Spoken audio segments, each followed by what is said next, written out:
What's up, my fellow devs, and welcome back to the Dev Shop. So today we're going to try to pick up where we left off in the previous video where we were creating our slices. In this video we're going to actually spawn our slice through code. So as you can see here, I have my spawner still, and the only thing that I'm going to change is adding a script canvas component, and then I'm going to uncheck spawn and activate on the spawner component.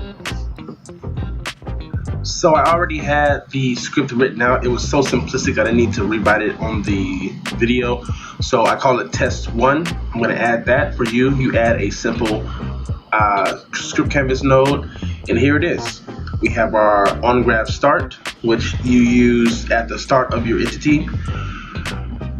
Then we're going to create another variable, or say a variable rather, called time spawned. Make sure you have it exposed on component so we can see it in the editor. And then we're going to use a simple node called delay, and that is basically a countdown to do a certain action on the out pin. And that action that we want to do is spawning the slice that is already on the entity. So we're going to expose the time on spawn variable so we can change the time output from when it spawns. And that's the whole script right there. That's your whole spawn script. So let's go back out to the editor. And if we pull down to the drop down, you see that we have our time on spawn variable. So what I'm going to do is actually duplicate a number of entities, and I'm going to place them around each other.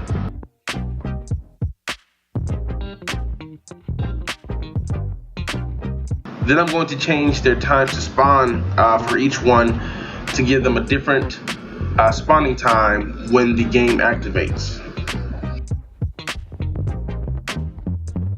And if we push play, you will see that it spawns in at the set time that we gave it. Well guys, I hope you enjoyed this video. Very simplistic one. It was just a tack on to the previous video. If you have any questions or comments, let me know down below. You can also hit me up on Discord to get information and help there as well. Other than that, I hope you guys are having a very dope day. Hope you guys had a blessed weekend. Hope you are prospering on your projects. And until next time, keep developing.